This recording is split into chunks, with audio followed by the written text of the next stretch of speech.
ये मैं आपके साथ एग्जाम्पल के साथ ही डिस्कस कर पाऊंगा। तो प्लीज मुझे आप लोगों का पार्टिसिपेशन चाहिए होगा, अदरवाइज एग्जाम्पल का पूरा पर्पस ही खराब हो जाएगा। ठीक है, तो आई बिलीव आप लोग पार्टिसिपेट करोगे और इसको ढंग से हम करेंगे। तो मैं आपसे सवाल पूछूंगा, तो प्लीज प्लीज प्लीज उसका जवाब देना।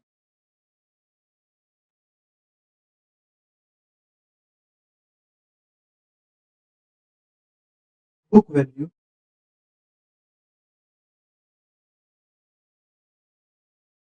फेयर वैल्यू,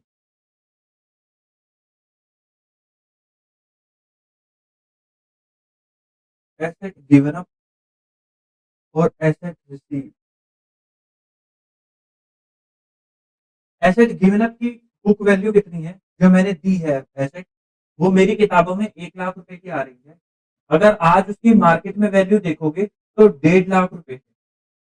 और जो एसेट रिसीव करी है उसकी वैल्यू उसकी किताबों में आ रही है 80,000 रुपए। और अगर आज देखोगे तो उसकी वैल्यू है 1,20,000। उसकी वैल्यू कितनी है? 1,20,000। पहला सवाल मेरा आपको ये कि मुझे एक बात बताओ, सब चीजें छोड़ दो, पीपी वीपी सब चीजें छोड़ दो।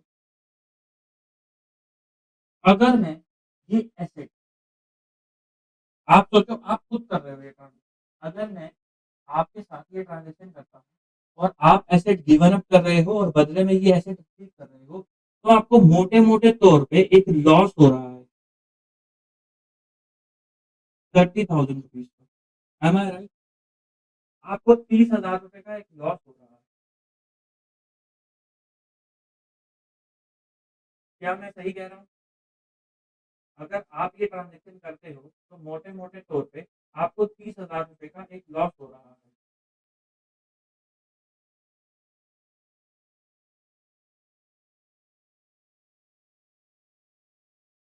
₹30,000 का जो ये लॉस हो रहा है। और आपको एक गेन भी हो रहा है क्योंकि अब आपने फेयर वैल्यू करा ही दी है, तो आपको एक गेन भी हो रहा है 50,000 रुपीज का। ये आपको गेन हो रहा है, 50,000 रुपए का आपको गेन हो रहा है। तो इस ट्रांजेक्शन से आपको नेट गेन कितने का होगा?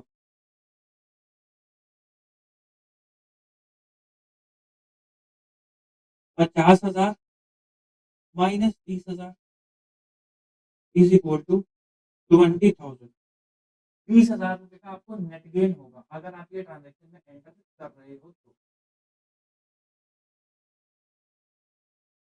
बताओ, क्या मैं सही कह रहा हूँ या मैं गलत कह रहा हूँ, या मेरे से कोई डिसएग्री कर रहा है? जल्दी से बताओ।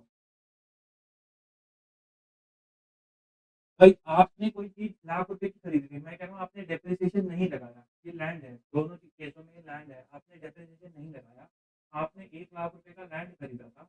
आज जब आप उसको एक्सचेंज करवाने गए तो आपको पता चला कि अरे ये लैंड तो 1,50,000 का हो चुका है आज की डेट में। मुबारक हो, आपके लैंड का प्राइस बढ़ गया। क्योंकि आपके लैंड का प्राइस बढ़ गया तो आपको ₹50,000 का तुरंत फायदा हो गया। मुझे एक बात बताओ, आपको ₹50,000 का तुरंत फायदा हो गया। और यदि आप इस लैंड को एक्सचेंज करते हो किसी ऐसे लैंड से जिसकी शेयर वैल्यू 1,20,000 की है, तो आपको इस ट्रांजेक्शन के ₹30,000 का घाटा भी हो गया। तो जो आपका पीएनएल है वो पहले तो 50 से ऊपर जाएगा, फिर 30 से नीचे आएगा, तो नेट पे कितना रह जाएगा? 20,000। क्या मैं सही कह रहा हूँ? नेट पे कितना रह जाएगा? 20,000। राइट? तो इसका मतलब जब भी आप एक्सचेंज कर रहे हो तो देखो जरा ध्यान से, आपको ये हो रहा है नेट गेन।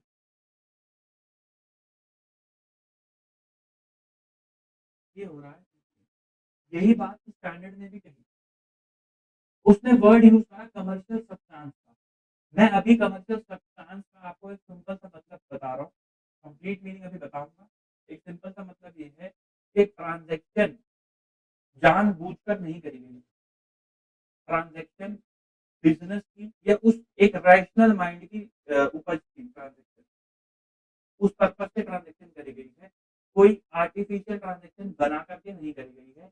ये मतलब है कमर्शियल सब्सटेंस का। भाई आपको एक लैंड पसंद था दूसरी जगह पे, क्योंकि आपको लगता था कि उस लैंड पे खेती करके आप कुछ कर लोगे या फिर आपको लगता है कि उससे आपके कैश फ्लो सिग्निफिकेंटली चेंज हो जाएँगे, तो आप गए उस ट्रांज़ैक्शन में वो ट्रांज़ैक्शन एंटर करने के भले ही आज ये 1-20 का है, लेकिन जब यहाँ पे फ्लाईओवर निकल जाएगा, तो इसकी वैल्यू 2 लाख रुपए हो जाएगी, तो मैं इसको आज एक्सचेंज करा लूँ। और वो बंदा जो था वो भी बेचना चाह रहा था क्योंकि उसे भारत छोड़ के जाना था, तो कोई दिक्कत वाली बात नहीं थी। 1.5 लाख और 1-20 की ट्रांज़ैक्शन में कमर्शियल सब्सटेंस था और दोनों ही फेयर वैल्यू निकाली जा सकती थी लैंड की। हमने सेम वैल्यू नहीं निकलवाई।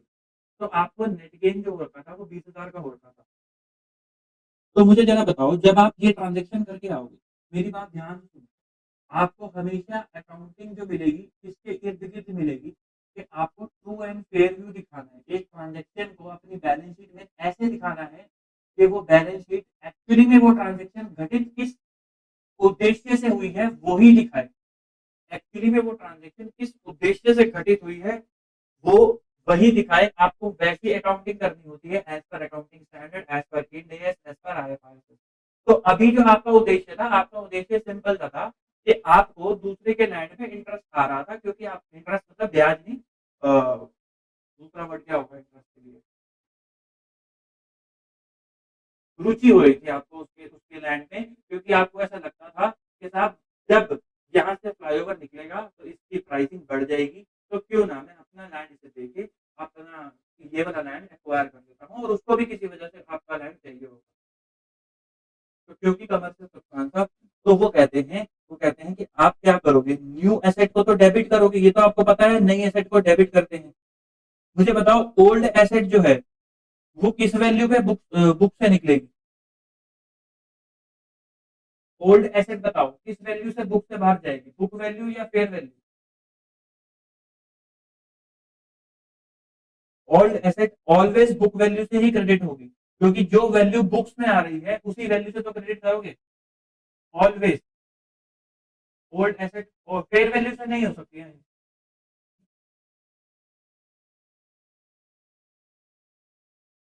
बुक वैल्यू का मतलब क्या है, ये आपकी बैलेंस शीट है, इसमें वो लैंड आ रहा है,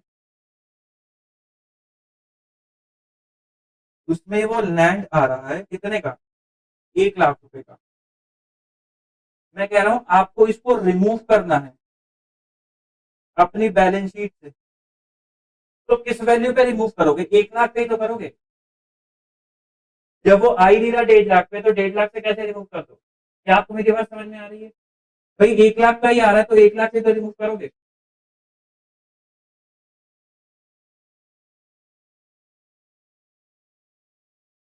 हाँ जी करेक्ट।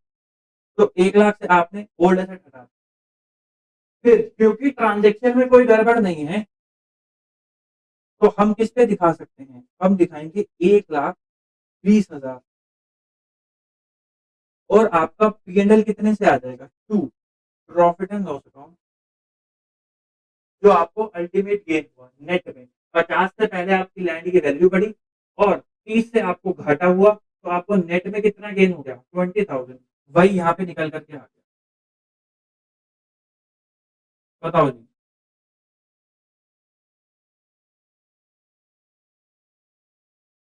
क्या इतनी बात समझ में आती है?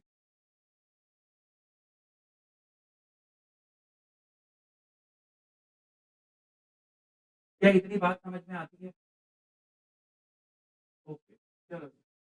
तो स्टैंडर्ड ने भी यही बोला, उसने कहा यदि ये 1,20,000 ज्यादा रिलायबल है, ज्यादा रिलायबल है,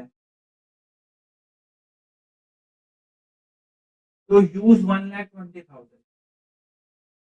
अगर ये रिलायबल नहीं है, अगर ये रिलायबल नहीं है, इसका मतलब क्या है, ये 30,000 का घाटा भी रिलायबल नहीं है।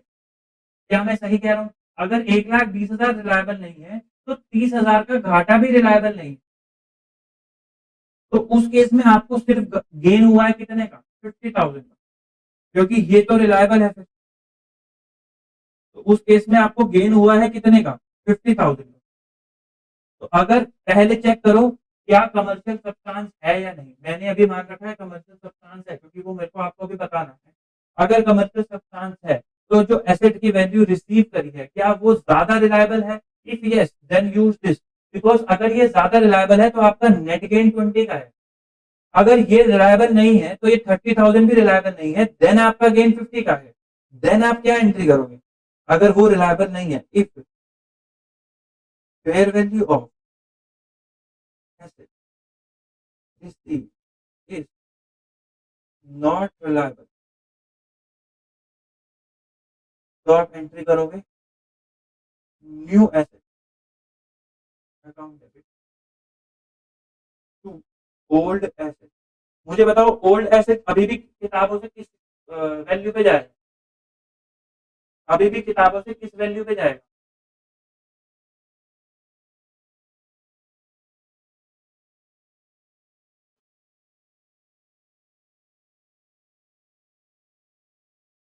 Book value, very good, 1 lakh रुपए। अब क्योंकि ये वैल्यू रिलायबल नहीं है तो आपके लिए ये लॉस भी रिलायबल नहीं है, तो आप इसको भी नहीं दिखाओगे। आप कौन सी वैल्यू यूज करोगे? 1.5 लाख। तो आप न्यू एसेट को किस पे दिखाओगे? 1.5 लाख। आपका पीएनएल कितना आ जाएगा? 50,000। बताओ क्या आपको मेरी बात समझ में आती है?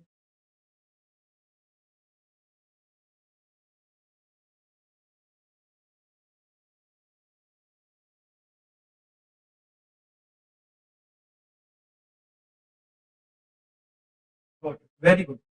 तो सबसे पहले क्या देखना है? सबसे पहले कमर्शियल सब्सटेंस देखना है। हमारे केस में अभी हमने मान लिया कि वो फुलफिल हो रहा होगा।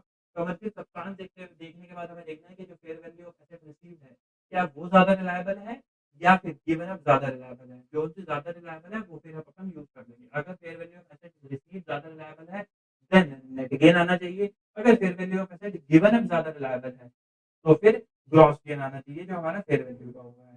अगर पता ही नहीं है कि कौन सी ज़्यादा रिलायबल है, किस पे विश्वास करें, ये बात पता ही नहीं है, ना इसका पता, ना इसका पता, तब तो कायदे से बुक वैल्यू का यूज़ करना चाहिए क्योंकि ये दोनों फेयर वैल्यू ही रिलायबल नहीं है। बट आपका इंस्टीट्यूट जो है एक वो देता है क्रोनोलॉजी देता है कि आपको किस ऑर्डर में फिर फेयर वैल्यू का यूज़ करना है। तो मैंने यही लिखा है कि अगर एक्सचेंज का केस है तो आप मेजरमेंट कैसे करोगे? आप चेक करोगे क्या कमर्शियल सब्सटेंस है या नहीं। अगर कमर्शियल सब्सटेंस है तो fair value of asset given up और fair value of asset received whichever is more reliable, whichever is more reliable. फिर स्टार लगा के लिखा हुआ है, ये लिखा if information about the reliability is not given, तो fair value of asset given up जो आपने दिया है ग्रॉस गेन, अगर इसकी इंफॉर्मेशन नहीं गिवन तो फिर एसेट रिसीव की इंफॉर्मेशन गिवन होगी, फिर वो यूज कर लेना, यानी कि 1,20,000। अगर ये भी नहीं गिवन तो डब्ल्यू ऑफ एसेट गिवन है, तो जो एसेट आप दे रहे हो उसकी डब्ल्यू। बताओ जी, कितनी बात समझ में आती है? कि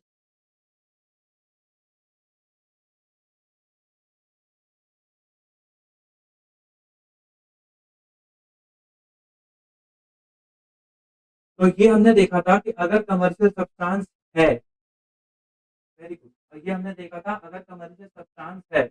अगर कमर्शियल सब्सटेंस नहीं है तो कमर्शियल सब्सटेंस ना होने का जो वो है और लॉजिक है वो क्या है कि इसका मतलब ट्रांजैक्शन जो है वो एक आर्टिफिशियल ट्रांजैक्शन है, खुद से बनाई हुई ट्रांजैक्शन है ताकि फेयर वैल्यू का गेन उठाया जा सके और फेयर वैल्यू से हायर और लोअर एसेट अपनी इंटेंशन के हिसाब से वैल्यू को बढ़ाया घटाया जा सके। तो अगर कमर्शियल सब्सटेंस नहीं है तो आप क्या यूज करोगे? Book value of asset given, ताकि आपकी जो वैल्यू है, फॉर एग्जांपल अगर इस केस में मैं कह दूं कि भाई ये आर्टिफिशियल ट्रांजैक्शन है, लैंड को एक्सचेंज किया जा रहा है, दोनों अगल बगल में ही है, बस एक्सचेंज किया जा रहा है ताकि वैल्यू को चेंज किया जा सके, तो आप क्या एंट्री डालोगे? तब आप एंट्री डालोगे न्यू एसेट डेबिट 1 लाख रुपए से टू ओल्ड एसेट अभी भी कितने से करोगे? 1 लाख रुपए से। तो पीएनएल आपका आएगा ही नहीं एंट्री में, क्योंकि पीएनएल आएगा ही नहीं आपका एंट्री में, तो आपका जो पर्पस था वो फुलफिल ही नहीं हुआ। जो जितने की एसेट आपने बैलेंस शीट से निकाली उतने की ही एसेट आपने बैलेंस शीट में वापस से डाल दी। जितने की एसेट आपने बैलेंस शीट से निकाली उतने की ही एसेट आपने वापस से डाल दी। बताओ जी, यहाँ तक आपको बात क्लियर होती है? तब हम आगे कमर्शियल सब्सटेंस पे जंप करेंगे। अगर यहाँ तक किसी को भी कोई डाउट है तो प्लीज मेरे को बताएं, ताकि हम लोग ताकि हम लोग उसको फिर से रिपीट कर सकें, क्योंकि उसमें भी ना कमर्शियल सब्सटेंस पे जंप करने का कोई फ़ायदा नहीं है। कृपया करके मुझे बताएँ।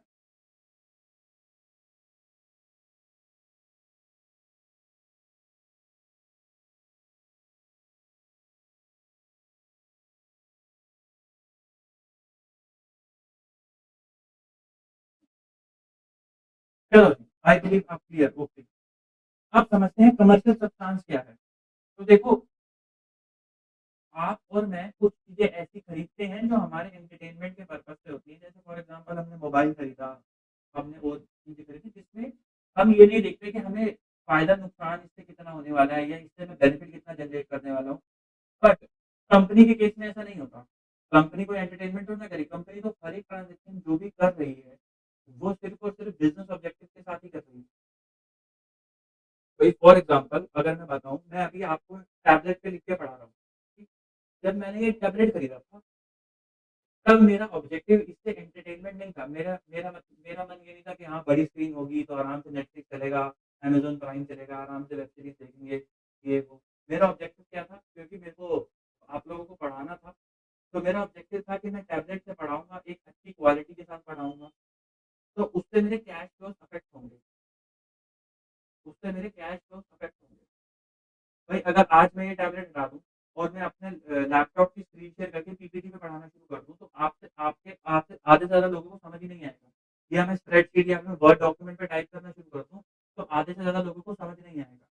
मेरा टैबलेट पे शिफ्ट होने का ऑब्जेक्टिव क्या था कि मेरे उससे कैश फ्लोज़ चेंज हो जाएँगे। कैश फ्लोज़ चेंज होने का मतलब क्या है कि जनता को हो सकता है कि ज़्यादा समझ आने लगे। अगर उनकी अंडरस्टैंडिंग अच्छी होगी तो अल्टीमेटली मेरे पे इम्पैक्ट करेगी। तो वो मेरे कैश फ्लोज़ को इम्पैक्ट करेगा। तो this is the real meaning of commercial substance कि अगर आपके कैश फ्लोज़ की रिस्क, टाइमिंग और अमाउंट कैश फ्लोज़ की रिस्क, टाइमिंग और अमाउंट बदल रही है उस ट्रांज़ैक्शन के बाद, तो इसका मतलब है आपने वो ट्रांज़ैक्शन धंधा करने के पर्पज़ से ही करी थी। अगर आपको लगता है कि बदलेगी, तो इसका मतलब है कि आपने वो ट्रांज़ैक्शन धंधा करने के पर्पज़ से ही करी थी। Hence this transaction has a commercial substance. Simple सा मीनिंग यही है, कोई ऐसा मीनिंग नहीं है कि एसेट बिल्कुल सेम होनी चाहिए, फलाना होना चाहिए। ऐसा एक केस भी हुआ है। जैसे मैंने पिछले मैराथन सेशन में भी सेम एग्ज़ाम्पल दिया था क्योंकि केस ही सेम है, तो मैं और भी क्या कर सकता हूँ। मैं आपको भी वो एग्ज़ाम्पल देता हूँ। टेलीकॉम इंडस्ट्री में सबसे ज़्यादा एक्सचेंज ऑफ एसेट होता है। उसका रीज़न क्या होता है कि जैसे फॉर एग्ज़ाम्पल एयरटेल ने एक कंपनी एक्वायर करी, ठीक है? अब ये लोकेशन 1 में उस कंपनी का एक टावर लगा हुआ था, ठीक है? बगल में ही एयरटेल का भी टावर लगा हुआ था, जो ऑलरेडी सिग्नल दे रहा था। तो एयरटेल के लिए इस वाले टावर का, इसको मैं टावर 1 दे देता हूँ, इसको मैं टावर 2 दे देता हूँ। एयरटेल के लिए इस वाले टावर का कोई यूज़ नहीं था, कोई यूज़ नहीं आ रहा था। क्योंकि यहाँ इस लोकेशन में रहने वाले जो यूज़र्स थे, उनकी नेटवर्क कवरेज ये टावर 2 हैंडल कर रहा था ऑलरेडी। टावर 1 का कोई भी कंट्रीब्यूशन जो था, वो नहीं हो पा रहा था। टावर 1 का कोई भी कंट्रीब्यूशन जो था, वो नहीं हो पा रहा था। तो एयरटेल को इस टावर 1 से कोई खास फ़ायदा नहीं हो रहा था। तो एयरटेल ने क्या करा, एयरटेल ने कंपनी वोडाफोन से बात करी। एयरटेल ने कहा कि साहब एक लोकेशन और है, लोकेशन 2, यहाँ पे हमारा कोई भी टावर नहीं है, लेकिन यहाँ पे हमारा कोई भी टावर नहीं है और यहाँ पे वोडा का कोई भी टावर नहीं है। तो उन्होंने कहा कि ये वाला टावर आप ले लो और आपका एक टावर हमें दे दो।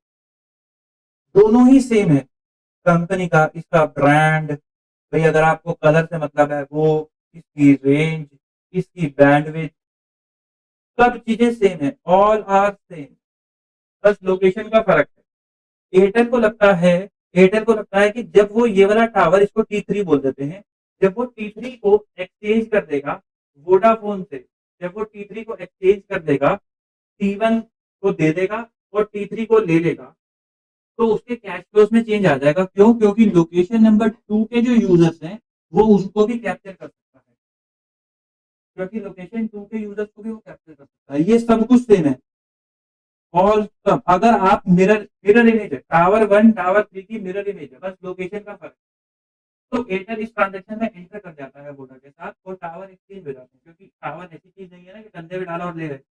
तो कंपनियां भी ये चीज प्रेफर करती हैं कि साहब जहाँ पे लगा हुआ है वहीं से एक्वायर कर दे, तो हमारी बहुत सारी कॉस्ट बच जाएगी। तो उन्होंने कहा कि चलो एक्सचेंज कर लेते हैं। अब ये टावर वोडा का हो गया, वोडा के भी मजे आ गए, वो इस लोकेशन में आ गए। और ये वाला टावर एयरटेल का हो गया, एयरटेल के भी मजे आ गए, वो इस लोकेशन में आ गए। दोनों का काम बन गया, बात सेट हो गई, सब कुछ सेम है। मुझे जरा बताओ, क्या इस ट्रांजेक्शन में कमर्शियल सब्सटेंस है या नहीं? मुझे जरा बताओ, क्या इस ट्रांजेक्शन में कमर्शियल सब्सटेंस है या नहीं?